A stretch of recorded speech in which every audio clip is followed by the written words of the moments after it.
Hallelujah. Isho മിശിഹായ്ക്ക് സ്തുതിയായിരിക്കട്ടെ.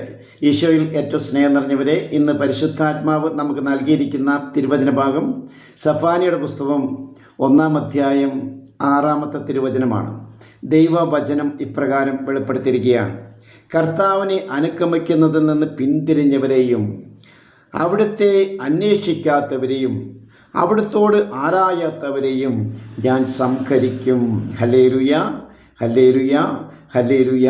പ്രിയമുള്ളവരെ, ഇന്നേ ദിവസം നമ്മൾ ഈ തിരുവചനം ധ്യാനിക്കുമ്പോൾ കർത്താവായ ദൈവം ഈ തിരുവചനത്തിലൂടെ 3 കാര്യങ്ങൾ നമ്മളെ ഓർമ്മപ്പെടുത്തുകയാണ്.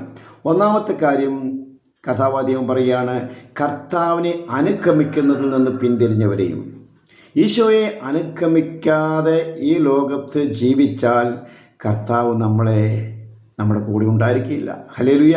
അതുകൊണ്ടാണ് വചനം പറയുന്നത്, കർത്താവിനെ അനുഗമിക്കുന്നതിൽ നിന്ന് പിന്തിരിഞ്ഞവരെയും എന്ന് പറഞ്ഞാൽ 1 യോഹന്നാൻ 2-ാം അധ്യായം 6-ാം തിരുവചനം, അവനിൽ വസിക്കുന്നു എന്ന് പറയുന്നവൻ അവൻ നടന്ന അതേ വഴിയിലൂടെ നടക്കണം. ഈശോ നടന്ന വഴിയിലൂടെ നടക്കണം. ഈശോ നടന്ന വഴി സഹനത്തിൻ്റെ വഴിയാണ്, ക്രൂശിൻ്റെ വഴിയാണ്.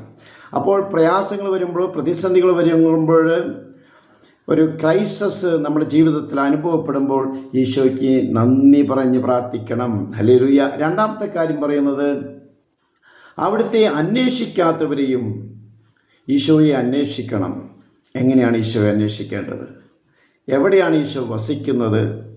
അതായത് പണ്ടൊരു കവി പാടുകയുണ്ടായി, ഭജനമിരുട്ടിൽ നിഗൂഢമിരുന്നേ നീ ധ്യാനിക്കും ദൈവതമെവിടെ, നിലകൊള്ളിയില നിമീലിത ലോചനമൊന്നു തുറക്കൂ, നന്നായി നോക്കൂ, കരിനിലമൊഴുകും കർഷകരോടും വർഷം മുഴുവൻ വഴി നന്നാക്കും പെരിയ കരിങ്കൽപ്പാറ നുറുക്കി നുറുക്കി ഒരുക്കും പണിയാളാരോടും, എരിവെയിലത്തും പെരുമഴയത്തും ചേർന്നമരുന്നു ദൈവം മണ്ണാർ നിരുകൈകളിലും, കളയൂ ശുഭ്രം വസ്ത്രം കീറിമുഷിഞ്ഞത് മതി, നീ അദ്ദേഹത്തോട് കർമ്മപ്രതിയായി ചേരൂ. ഹല്ലേലൂയ.